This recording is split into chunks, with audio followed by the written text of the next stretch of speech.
How grateful I am to have taught a class like this. I'm not anxious y'all are anxious for anatomy to end.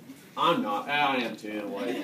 I'll be honest. I'm ready for the break, just like you guys are, but the thought of January, February, spending up there in my office, just surfing computer games and playing and whatever, not really doing much work while you guys are down here working hard, that's kind of sad and lonely. I hate thinking about that.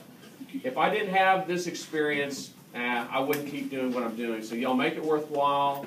Don't be strangers. If there's ever anything I can do to help you guys, whatever way it may be, please let me know. I'm here for you, and I'll always try and be here for you.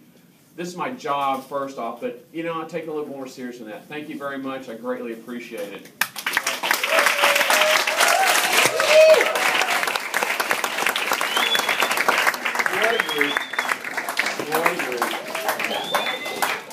Oh, my goodness.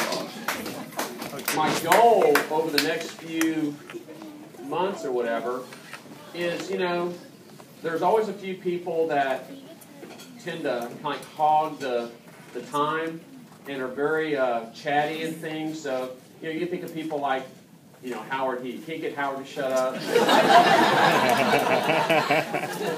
Lauren Neufeld. I mean, God, you can't make Lauren quit talking ever. Kelly Buck, you know, I mean, it's like, I'm going to make those people not talk so much over this next little time, let other people have their chance. Okay, let's start off with muscle attachments, going to the mandible. I will miss this repartee for sure. Okay. I'll point out some things. I'm going to start with mandible, work my way through that. Remember, all muscle attachments that we've given you, so it's not muscles that we have not given you muscle attachments for, okay? So if it's some muscle, I'm trying to think of a good example off the top of my head. Something like the scalenes, we'll say. Don't worry about attachments for the scalenes or something like that. This is a pretty good skull, or mandible, for being able to see this. So if you'll notice, forget that little hole right there, but if you'll notice, there's two bumps, tubercles, spines, if you will. And then inferior to that, oftentimes it's hard to see two separate things. But to me, if you can see it, there's a pair above, then down here it's got to be below. So the arrow's either going to point something like to there, or from above, something to like that. So superior genial tubercles up here, inferior genial tubercles are spines down here. So hopefully everybody can remember that tongue sits above hyoid bone. So the superior genial tubercles would be the genioglossus muscle attachment. The inferior genial tubercles would be for the geniohyoid muscles, if you will. All right, looking at the mandible,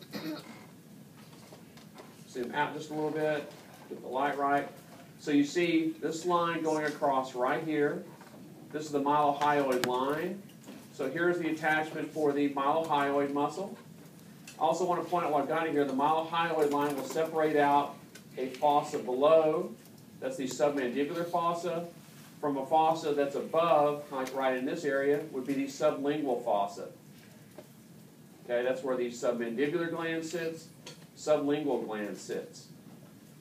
All right. There's two other fossae that we can see. Something better on the other one. So, right in this area would be where the digastric fossa would be, for attachment of the anterior belly of the digastric. Also on the inner aspect of the mandible, if you will, basically from about, you know, here's the mandibular foramen, tilt it where you see it. So right here would be where the lingula of the mandible would be. I'll come back to the lingula in just a minute. But this inferior aspect of the ramus down towards the angle of the mandible, this would be where the medial pterygoid has its insertion. You're going to remember lingula of the mandible is an insertion point for the sphenomandibular ligament.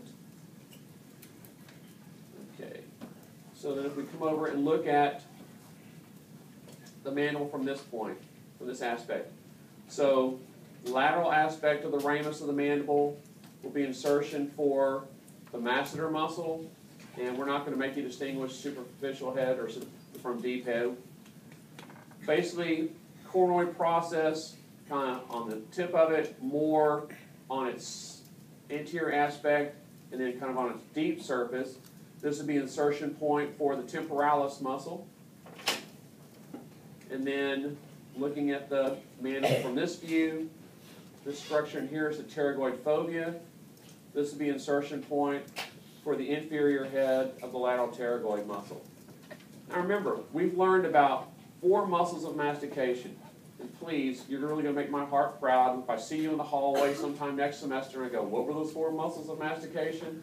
Everybody's going to remember masseter temporalis, medial pterygoid, lateral pterygoid. So if I'm a muscle of mastication, I'm moving the mandible. My insertion must be somewhere on the mandible. So don't get your origins and insertions mixed up. If I'm a muscle of mastication, I insert onto the mandible. My origin is going to be from somewhere else. Okay? So temporalis on the coronoid process, insertion, inferior head, pterygoid fovea, masseter onto the lateral aspect of the ramus of the mandible, medial pterygoid, medial aspect of the ramus of the mandible. I didn't mention superior head because, as you know, superior head is going over to the articular disc. A little bit may go to the neck, but just think disc and you're in good shape. All right. You know there's some other muscles that will come out and attach onto here, but really to make you do origin insertions, things like mentalis and, depressor labii inferioris and all that kind of stuff. So those, as far as I can think of, are the ones you have to know. So let's talk about some other structures on here that we do need to know about. Hopefully you remember that's the digastric, sorry about that, mandibular notch. Let's see, mental foramen, and coming out of here is the mental nerve. This would be the mental symphysis, mentor tubercle. You do need to go back to make sure you remember about things like cephalometric landmarks. That should be easy to go back and go look at those again. So we got to know things like Nathion being here, Gonion being back at the angle of the mandible. Let's see. We talked about this being the mandibular foramen, so you know that going through here would be the inferior alveolar nerve, inferior alveolar artery, inferior alveolar vein would be coming back out of it, so typically the vein is going to go through almost anything. That one doesn't show it very well. This mandible shows better that, get it out of the light. So there's the mandibular foramen, so you see this groove coming down from the mandibular foramen. This would be the groove for the mylohyoid nerve, right here. Okay.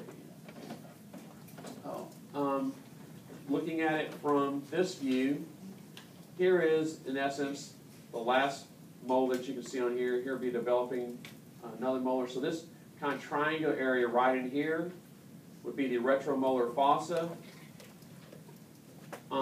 We did not give you the oblique lines. Did we, like external or internal oblique lines on the mandible? Just said oblique lines. It was just oblique. One of them. Well, what happens is there's 2 oblique lines. Really, there's what's called, this is one of the oblique lines, and really there's another line coming down from the ramus like this. So if you kind of see this triangle right here, this line going up is really what's called the internal oblique line. This is the external oblique line. So those are really the oblique lines coming up off of there. Anybody think of anything on the mandible I've forgotten? Is there some sort of like canal or channel on the side of the first and second molar?